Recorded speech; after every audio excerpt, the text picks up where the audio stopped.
Petrol is going to be a problem. All fuel is going to be a problem. दिन रात देश को भड़काने वाले शहजादे को हम 2008 की याद दिला दें कि जब यूपीए की सरकार थी तब दुनिया में क्रूड ऑयल लगभग $147 प्रति बैरल पर पहुंच चुका था। ऐसी हालत में हर देश में पेट्रोल महंगा होना तय था, लेकिन भारत में कुछ अजीब हुआ। कीमतें उतनी नहीं बढ़ी जितनी बढ़नी चाहिए थीं। लोग खुश थे, सरकार की तारीफ हो रही थी, क्योंकि 2009 में लोकसभा चुनाव होने थे और सिर्फ वोट के लिए देश के भविष्य के साथ कांग्रेस ने खेल खेला। लेकिन क्या सच में राहत दी गई थी या फिर कुछ छुपाया जा रहा था? चलते हैं थोड़ा फ्लैशबैक में।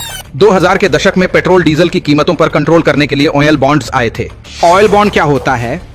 ऑयल बॉन्ड सरकार का लिया हुआ कर्ज होता है जो तेल कंपनियों का घाटा भरने के लिए दिया जाता है। सरकार यह पैसा तुरंत नहीं देती बल्कि बॉन्ड देकर बाद में ब्याज के साथ चुकाती है। ये इसलिए लाया गया ताकि देश में संकट के समय आम नागरिकों पर अचानक महंगाई की मार न पड़े। लेकिन फिर आई कांग्रेस की यूपीए सरकार और यहीं से कहानी ने खतरनाक मोड़ लिया। 2005 से 2010 के बीच लेकिन बाद में ऑयल बॉन्ड्स का इतना गलत इस्तेमाल हुआ कि इनकी मात्रा अचानक कई गुना बढ़ा दी गई।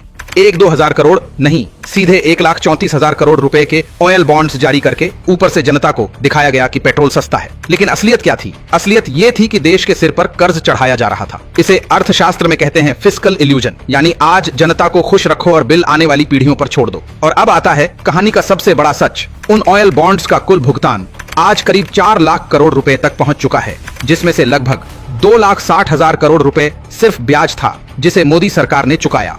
सोचिए, वोट के लिए लिया गया फैसला और कीमत देश सालों तक चुकाता रहा। आज जब तेल की कीमतों को लेकर राजनीति होती है तो सच्चाई अक्सर छुपा ली जाती है। सच्चाई ये है कि आज की सरकार को सिर्फ वैश्विक तेल बाजार से नहीं बल्कि कांग्रेस के छोड़े हुए उसी कर्ज के बोझ से भी लड़ना पड़ रहा है। फिर भी मोदी सरकार ने इस आर्थिक जाल को संभालते हुए देश की अर्थव्यवस्था को स्थिर रखा और ऊर्जा सुरक्षा को मजबूत किया। यानी सच साफ है, कांग्रेस ने वोट के लिए भविष्य गिरवी रखा था और आज देश उसी फैसले की कीमत चुका रहा है। लेकिन अब फर्क ये है, जनता सच्चाई समझ चुकी है।